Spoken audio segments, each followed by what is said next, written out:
তার পড়তেও ইচ্ছা করছে না, ঘুমাতেও ইচ্ছা করছে না, জাস্ট তার ক্লান্ত ফিল হচ্ছে। আমি পার্সোনালি আমাকে কেউ যদি রুটিন বানিয়ে দেয়, ওই রুটিন আমি ফলো করতে পছন্দ করি না। নিজের রুটিন নিজে বানানো বেটার। 7 থেকে 8 ঘন্টা ঘুমানো সম্ভব, 7 থেকে 8 ঘন্টা পড়ালেখা করা সম্ভব। সবাইকে পবিত্র মাহে রমজানের শুভেচ্ছা। তুমি স্কুল, কলেজ, ভার্সিটি কিংবা মেডিকেল যেখানকার স্টুডেন্টই হও কেন, যখন রোজা আসে তখন একটা কনফিউশন তোমার মনে মাস্ট জাগে, সেটা হচ্ছে রোজায় পড়ার রুটিনটা আসলে কেমন হবে। সো আমি মিসবাউল জামাল, ঢাকা মেডিকেল কলেজ এমবিবি তৃতীয় বর্ষ। আমি আজকে তোমাকে বেসিক্যালি একটা রোজায় পড়ার রুটিনের স্ট্র্যাটেজিটা কেমন হবে এবং আউটলাইনটা কেমন হবে সেটা নিয়ে ডিসকাস করে দেখাবো। কিন্তু রুটিন নিয়ে ডিসকাস করার আগে আমি একটা মিথ ব্রেক করতে চাচ্ছি। মিথটা হচ্ছে রোজায় আসলে পড়া হয় না। আমাদের সবারই একটা কমন এক্সকিউজ, রোজায় আমাদের রুটিনে সেহেরি, ইফতার, তারাবি এবং বিভিন্ন ইবাদত যখন ঢুকে তখন আমরা বলি যে রুটিনটা তো আসলে ছোট হয়ে যাচ্ছে, পড়ার রুটিনটার টাইমটা কমে যাচ্ছে। এবং তার সাথে আমরা আরও একটা এক্সকিউজ অ্যাড করি, সেটা হচ্ছে দিনের বেলা খালি পেটে আসলে পড়ার কনসেন্ট্রেশন থাকে না। এখন দেখো এই সবগুলো আসলে কেন এক্সকিউজ বলছি বা মিথ বলছি, কারণ আমি পার্সোনালি বিশ্বাস করি রোজায় তুমি 1 ঘন্টা বা 2 ঘন্টা যখনই পাও না কেন, ওই টাইমটা কিন্তু তোমার ফোকাস লেভেল অনেক বেশি থাকার কথা। কেন বেশি থাকার কথা? দেখো, রোজার মাস মানে সংযমের মাস, ঠিক আছে? তো বেসিক্যালি অন্যান্য বাকি 11 মাস আমরা যে ফেসবুকে রিলস দেখি, স্ক্রলিং করি, ইনস্টাগ্রাম ইউজ করি, সোশ্যাল মিডিয়া ইউজ করি, রোজার মাসটাতে এই অ্যাক্টিভিটিগুলো আমাদের কিছুটা কমে যায়। তুমি যেমন প্র্যাকটিসিং মুসলিম হও বা যেমনই হও না কেন, রোজার মাসটাতে আমরা বেসিক্যালি এটা কমিয়ে ফেলি। সো যখন তুমি এই জিনিসগুলো কমিয়ে ফেলছো, তোমার ডোপামিনের যে কনজিউম লেভেল সেটা কমে যায়, এবং বেসিক্যালি ডোপামিনের কখন কনজিউম লেভেল কমে যায় তখন আমার ফোকাস লেভেলটা বেড়ে যায়। সো রোজায় তুমি একটা অ্যাডভান্টেজ পাচ্ছ, যেই টাইমটাই তুমি পড়ালেখা করার সময় চুজ করবে, ওই টাইমটা তুমি 100% ফোকাস নিয়ে পড়ালেখা করতে পারছো। সো এই মিথটা আসলে ব্রেক করে দিলাম। রোজায় তোমার যখন ইচ্ছা থাকবে, ডেফিনেটলি তুমি একটা ফোকাসড ওয়েতে পড়ালেখা করতে পারবা এবং বাকি মাসগুলো থেকে এটার আউটকামটা আরও ভালো হবে। ঠিক আছে, এবার আসি মিস্টেকের ক্ষেত্রে। গ্রস একটা মিস্টেক করি আমরা ইফতারের সময়। দেখো, আমরা 12 থেকে 13 ঘন্টা রোজা রাখি। যখন এই 12 থেকে 13 ঘন্টা তুমি কিন্তু কোনো কিছু কনজিউম করো না, ঠিক আছে? সো তোমার বডি একটা স্টারভেশনের মধ্য দিয়ে যাইতেছে। স্টারভেশনের পরে 12 থেকে 13 ঘন্টা পরে তুমি যখন ইফতার করো, তারা যখন হেভি মিল রাখো এবং একই সাথে হেভি মিলটা যখন এক্সেস অ্যামাউন্টে রাখো বা অনেক বেশি অ্যামাউন্টে রাখো, তখন যেটা হয়, হঠাৎ করে তোমার বডি এটা নিতে পারে না, ঠিক আছে? হঠাৎ করে তোমার বডির মেটাবলিজম অনেক বেশি বেড়ে যায়, যার কারণে দেখা যাচ্ছে তোমার শরীর অনেক বেশি উইক ফিল করো তুমি ইফতারের পরে। এবং এই উইকনেসটা দেখা যায় যে তুমি নামাজ পড়তে অনেক বেশি অনীহা থাকে অনেকের, দেখা যাচ্ছে নামাজ পড়তেও ক্লান্তি বোধ করছে, এবং নামাজ শেষে দেখা যায় এই সব কিছুর আউটকামটা হয় কি, তার পড়তেও ইচ্ছা করছে না, ঘুমাতেও ইচ্ছা করছে না, জাস্ট তার ক্লান্ত ফিল হচ্ছে। তার হচ্ছে গিয়ে পেটে হচ্ছে গিয়ে অনেক বেশি ফাঁপা লাগছে, বা হচ্ছে গিয়ে তার অনেক গ্যাস্ট্রিকের প্রবলেম ফিল হচ্ছে, পেট জ্বালাপোড়া করছে, অনেক ধরনের সমস্যা ক্রিয়েট হবে। সব সমস্যার মূল সমস্যা হচ্ছে ইফতারে হেভি মিল কনজিউম করা এবং অনেক বেশি অ্যামাউন্টে। এখন এটার আসলে সলিউশন কি?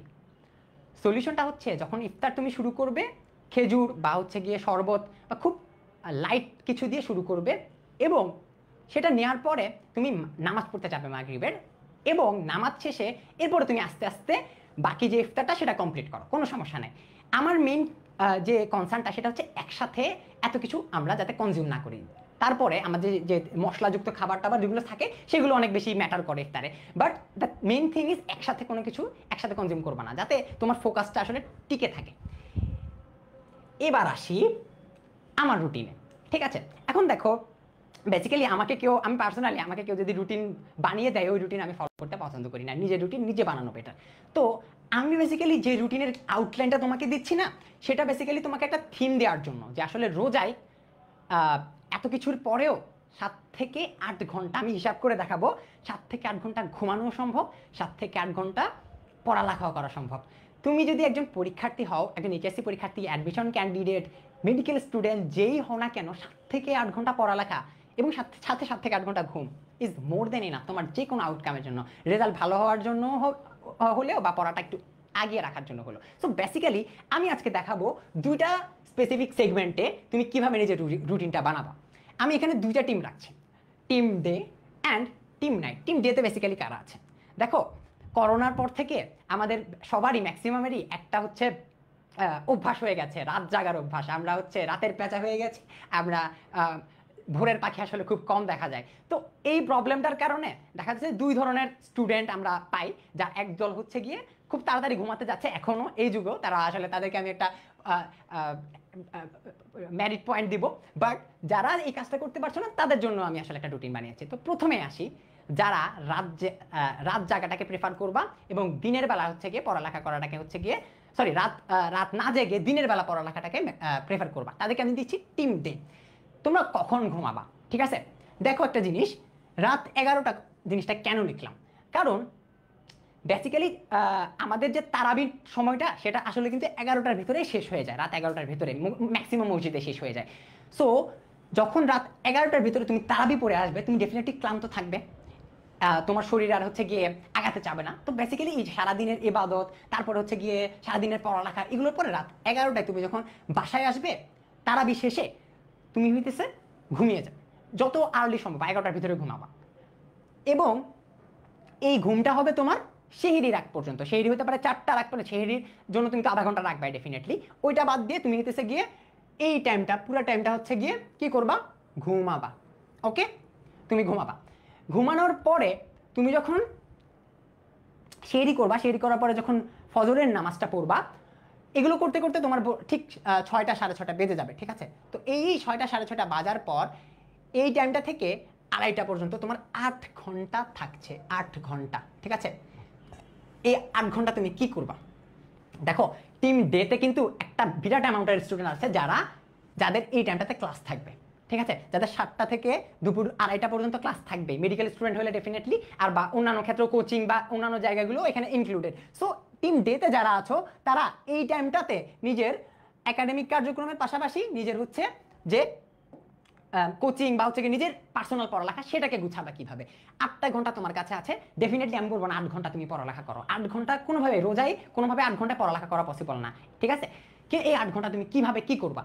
এই 8 ঘন্টার মধ্যে ন্যূনতম 6 ঘন্টা তোমার পড়ালেখা একটু দেওয়া লাগবে। ঠিক আছে, 6 ঘন্টা ট্রাই করবা পড়ালেখার সাথে এঙ্গেজ থাকতে। কিভাবে করবা জিনিসটা?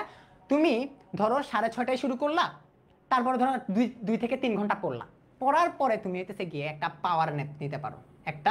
পাওয়ার ন্যাপ জিনিসটা এই যে পুরো রোজার রুটিনটা ডিসকাস করব, তার মধ্যে সবচেয়ে পাওয়ারফুল থিং। কারণ রোজায় আসলে আমরা অন্যান্য দিন যেরকম একটা বিরাট টাইম জুড়ে আমরা ঘুমাতে পারি, এরকম সময় থাকে না। 5-6 ঘন্টা টানা ঘুমানোর আসলে চান্স রোজায় খুব কম থাকে। ঠিক আছে, যেহেতু ইবাদতের মাস, সংযমের মাস, তো এই মাসটাতে আমরা হচ্ছে কি পাওয়ার ন্যাপ জিনিসটাকে অনেক বেশি ইউজ করব।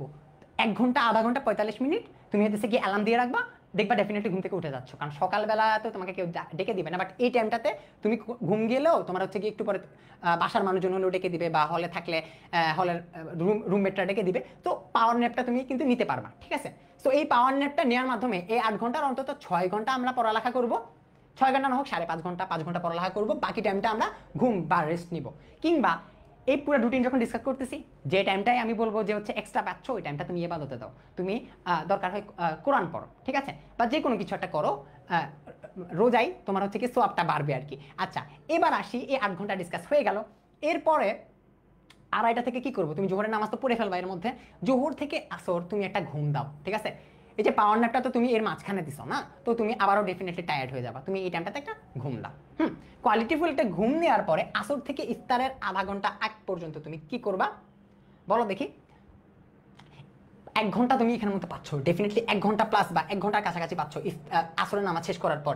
এই 1 ঘন্টা আমি প্রেফার করবো আরেকটু আমরা পড়ালেখা করি। ঠিক আছে, আরেকটু আমরা পড়ালেখায় দিই। তাহলে দেখো 6 + 1 7 ঘন্টা আমরা কিন্তু পেয়ে যাচ্ছি পড়ালেখার। ঠিক আছে, 7 ঘন্টা প্লাস পড়ালেখা যখন পাচ্ছি, তুমি দেখো এবার বাকি যে টাইমটা ইফতারের আগে আধা ঘন্টা, এই আধা ঘন্টা থাকতেছে, তুমি কি করবা?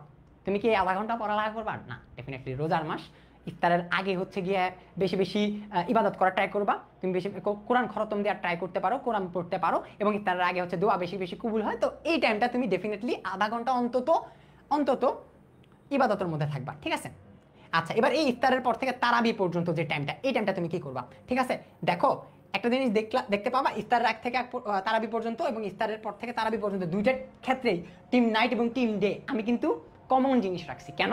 কারণ আমি বিশ্বাস করি ইফতারের পরে তারাবি পর্যন্ত যে 1 ঘন্টা বা আধা ঘন্টা বা 40 মিনিট আমরা পাই, এই টাইমটা আসলে ফ্যামিলির সাথে দেওয়া উচিত। তুমি খেয়াল করে দেখবা রোজার মধ্যে, রোজায় আমাদের ফ্যামিলিতে পরিবারে যে একটা চেঞ্জ আসে রুটিনের, সবাই একসাথে আসি বা হলে আসো রুমমেটদের সাথে সবাই যে একসাথে আসি, একটা অন্য রকমের আমেজ, ঠিক আছে? এটা এনজয় করো। এই টাইমটা পড়ালেখা করবা না, আড্ডা দাও, চা খাও, ফ্যামিলির টাইম স্পেন্ড করো, কোয়ালিটি টাইম স্পেন্ড করো। এবং ইফতারের পরে বা হচ্ছে কি নামাজের পরে তারাবি যে টাইমটা যখন চলে আসবে, ওই টাইমটা আমরা এই যে আবার 11টায় ফিরে যাবো, আমরা হচ্ছে কি এই টাইমটা তারাবি কমপ্লিট করে ফেলবো। মেয়েরা যারা আছে তারা বেসিক্যালি কি করবো এই টাইমটাতে একটা পয়েন্ট আসে, কারণ ছেলেরা তো তাড়াতাড়ি মসজিদে তারাবি পড়তে চলে যায়, মেয়েরা বেসিক্যালি 11টার দিকে হচ্ছে গিয়ে তারাবি পড়ে। তো তারা কি করবে, অ্যাডজাস্ট করবা রুটিনটা, তারা ওই টাইমটা পড়ালেখা করবা, যে টাইমটা ছেলেরা হচ্ছে তারাবি পড়তে যাবে মসজিদে, তোমরা ওই টাইমটা আয়দা তারাবি পড়তে পারো, নতুবা হচ্ছে গিয়ে ওই টাইমটা তোমরা পড়ালেখা করবা।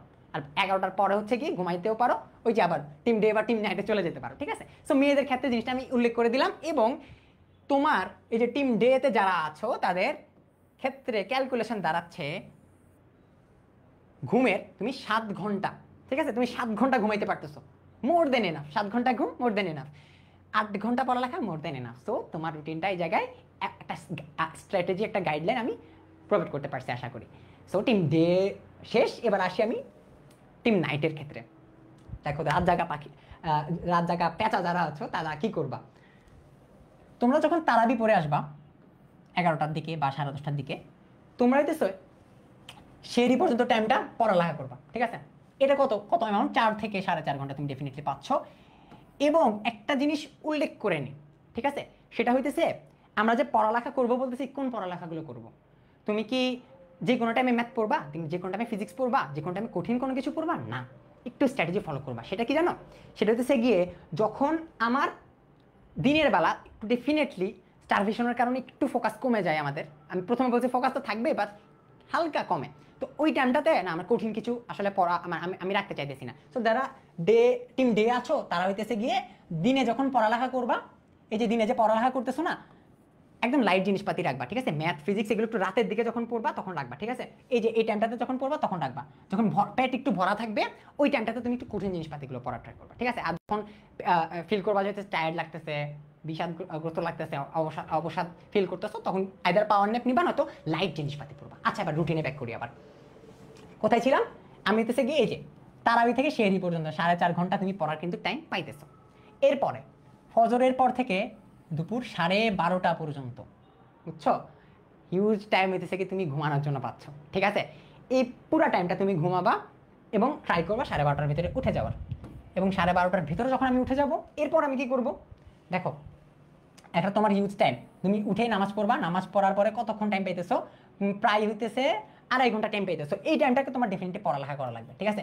দুপুরের টাইমটা কোনোভাবে পড়া মিস গেলে দেখবা রুটিন মিস হয়ে যেতেছে, ঠিক আছে? কারণ 8 টাইম পাবা না, ঠিক আছে? তো এই টাইমটা একটু পড়ালেখা করার ট্রাই করবা। এবার আসছি আমি দুপুর 3টা থেকে আসর পর্যন্ত আমি কি করব। ডেফিনেটলি তুমি ঘুমাইছো, বাট তারপরে যেহেতু তুমি পড়ালেখা করছো 2 ঘন্টা, তোমার ডেফিনেটলি দুপুরের টাইমটা আসলে খুব টায়ার্ড লাগে আর কি। সো এই টাইমটা তুমি একটু ঘুমাবা, পাওয়ার ন্যাপ নিবা, ঠিক আছে? অনেক ভালো একটা টাইম পাবা তুমি, দুপুর থেকে আসর পর্যন্ত 1-1.5 ঘন্টা পাবা। এটার পরে তুমি কি করবা, ওই যে টিম তোমার ডে এর সাথে তোমার ম্যাচ করতেছে জিনিসটা, আসর থেকে ইফতারের 8 ঘন্টা আগ পর্যন্ত হইতেছে তুমি একটা টাইম পাচ্ছ। এই টাইমটাতে তুমি পড়ালেখা করবা 1 ঘন্টা 40 মিনিট, ঠিক আছে? 1 ঘন্টা বা 40 মিনিটের মতো পড়ালেখা করবা। এখন এই টাইমটাতেও বেসিক্যালি খুব কঠিন কিছু পড়তে ইচ্ছা করে না, তোমার টায়ার্ড ফিল হবে, তখন তুমি রিভিশন দিতে পারো, যে কোনো একটা কিছু বললাম না, লাইট জিনিসপাতি রাখবা, টাফ কিছু রাখবা না। এবার ইফতারের আগের আধা ঘন্টা, ইফতারের পর থেকে তারাবি পর্যন্ত সবগুলো আগের টিমের সাথে ম্যাচ করতেছে। বেসিক্যালি এই টাইমটা আমরা ইবাদতে দেওয়ার ট্রাই করবো, এই টাইমটা আমরা ফ্যামিলির সাথে দেওয়ার ট্রাই করবো। এই পুরা টাইমটা আমরা পড়ালেখা থেকে একটু দূরে থাকবো বা কাজ কারবার থেকে দূরে থাকবো, ঠিক আছে? সো বেসিক্যালি এই ক্ষেত্রেও দেখাচ্ছে, দেখো 2 টিমের ক্ষেত্রেই 7 থেকে 8 ঘন্টা ঘুম পড়া দুইটাই আমি রাখতে পারতেছি। সো যারা বলো রোজায় পড়ালেখা হয় না, বা রোজায় হচ্ছে কি তুমি ফিল করতেছো কেমনে পড়বো, তোমার নতুন রুটিন চেঞ্জ হয়ে যেতেছে, তোমার হচ্ছে কি অনেক বেশি সাফার করতেছো, তাদের জন্য এই একটা স্ট্র্যাটেজি আমি দাঁড় করাতে পারছি। রুটিন তো বেসিক্যালি এইভাবে বানাবা না, তুমি নিজের মতো রুটিন বানাবা, বাট এই স্ট্র্যাটেজিটা তুমি একটু ফলো করলে দেখবা 7 থেকে 8 ঘন্টা ঘুম প্লাস পড়ালেখার যে ব্যাপারটা সেটা তুমি পাচ্ছ। এবং এই যে পবিত্র মাস, সংযমের মাস, ইবাদতের মধ্য দিয়ে আমরা যাবো, ইবাদতের পাশাপাশি পড়ালেখা চলবে, কাজ চলবে, ঘুম সবই চলবে। কারণ আমি বিশ্বাস করি এই মাসটাতে তুমি পড়ার পাশাপাশি ইবাদতটা যদি রাখো, তাহলে হচ্ছে গিয়ে আল্লাহ তোমার সব কিছুর ক্ষেত্রেই সময়ের বরকত যেটা সেটা বাড়িয়ে দেবে। তো সবাইকে আবারও পবিত্র মাহে রমজানের শুভেচ্ছা। ভিডিওটা শেষ করছি। সালাম আলাইকুম।